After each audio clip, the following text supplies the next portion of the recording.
I own a really nice table saw, so why on earth would I use a bandsaw for ripping straight lines? Isn't this just a curve cutting machine? Not at all. In fact, there are many cases where it makes more sense to rip with a bandsaw than it does a table saw. And in this video, I'll give you some tips on when to use the bandsaw, what type of work to use it for, and most importantly, I'll tell you how to get the best results, including what blade to use, how to optimize your saw's setup, and some useful techniques that I picked up over the years. I'm going to move quickly, not waste your time with a bunch of filler. So let's get started. Sometimes rough lumber that's warped or cupped, or stuff that's been poorly dried, such as construction lumber from a box store, can raise the risk of a nasty kickback at the table saw because the wood can shift or otherwise pinch against the spinning saw blade. But a bandsaw's blade is different. Not only is it narrower than a table saw blade, but it also travels downward, pushing the wood down toward the table rather than back toward you as at a table saw. This means bandsaws don't kick back like table saws, and it makes them much safer tools for cutting wood that's not perfectly straight or flat, or that may be otherwise prone to pinching against a saw blade. A bandsaw can be used for making cuts that aren't parallel to an edge. For example, I may want to position my project parts in the best looking part of the board, perhaps to avoid flaws or to get straight grain.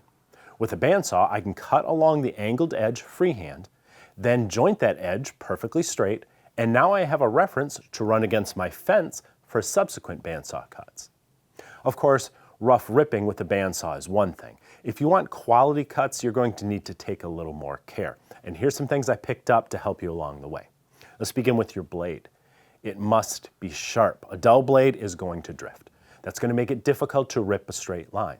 It doesn't have to be a brand new blade, but if you can't get a straight cut with your saw, the blade's probably dull. Wide blades are also better suited for making rip cuts. Like the rudder on a boat, a wide blade will help steer the cut straight through the wood. It is possible to rip with a narrow blade, and in this video, you'll see me doing it with a 1/4 inch blade, so it is possible. But a 1/2 inch or wider blade is going to give you the best results. The number of teeth on the blade will also affect the cut. The fewer teeth there are, the larger the gullets that will be between them. Those gullets clear the dust out of the kerf.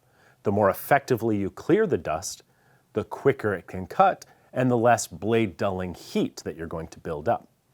On the other hand, fewer teeth on the blade will give you more marks on the wood, so there's always a trade-off. This blade has 6 teeth per inch. That's a good general purpose blade for curve cutting and other common bandsaw cuts, and it stays on this saw most of the time. But 4 teeth per inch would be better for rip cuts. Of course, who wants to change their blade to make a couple of rips? I've found that I can rip hardwood up to 1 inch thick and softwood up to about 1.5 inches with this 1/4 inch, 6 tooth per inch general purpose blade, as long as I go slowly so it won't clog with dust. A 1/2 inch wide, 4 teeth per inch blade would be better. But that would mean changing the blade, and most people don't have time for that. Luckily for me, I have a second bandsaw on the other side of the shop, which has a nice wide blade on it. That one has just 3 teeth per inch, so it's ideal for ripping thick hardwoods. That saw is used for most rip cuts in my shop, but I'm using both saws in this video to prove you can get by with a narrow blade for most ripping tasks. What's even more important than the blade is having it properly set up. It should run down the center of the wheel so it's well supported on a straight path during the cut. It should be properly tensioned according to your saw's recommendations, and the guides should be set as close to the blade as possible without rubbing on the blade's sides when you aren't cutting. Of course, you should be sure your table isn't tilted so your cuts will be square. You'll want to lower the guides so they're just above the workpiece, and you'll need some outfeed support for long boards. You can freehand rip along a line with a little bit of practice, but if you want a greater level of accuracy and repeatability, you're going to prefer a rip fence. If your saw didn't come with a rip fence, you can buy an aftermarket one, or you could even make one from wood. Your saw fence should be set parallel to the blade. I know some folks adjust their fence one way or the other to account for blade drift. But if your blade is sharp and properly set up, it shouldn't drift. If yours does, spend some time tuning up your saw. If that doesn't solve the problem, then you may have to adjust the fence for drift. And here's a fast way to do it. Draw a line parallel to the edge of a piece of wood. Then freehand cut along that line, trying to go as straight as you can. If your blade is drifting, you may have to angle that piece a little bit to compensate for that drift as you cut. Stop when you get about halfway into the board and shut the saw off, holding your workpiece where it is. When the saw comes to a stop, clamp the board in that position as you are pushing it to compensate for the drift. Now adjust your fence angle to the angle of the edge of the board, and that'll compensate for drifts in future cuts. With your saw in order, you're ready to cut. And it's all about speed and consistency. Don't overwork the blade, let it do the cutting. As I said, if you rush the cut, the blade's teeth will clog with dust and you're going to drift off your intended path. A blade with few teeth will cut more quickly than one with more teeth. Likewise, the thickness of the wood is going to make a difference. So you're going to have to get a feel for the speed at which you should feed the board, then stay at that speed.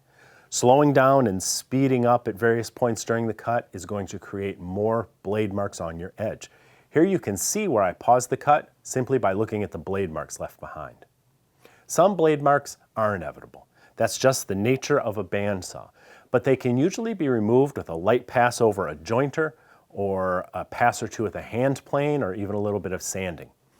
If you're ripping multiple strips from one board, I suggest jointing or sanding the new edge after each cut so you have a smooth edge to place against the fence for your next cut. And so you'll only have one edge to touch up after each strip is cut. That's going to reduce inconsistencies in width from strip to strip. Another option is to rip all your parts slightly wider than you need them, then run them all together through the planer to ensure they are exactly of the same width.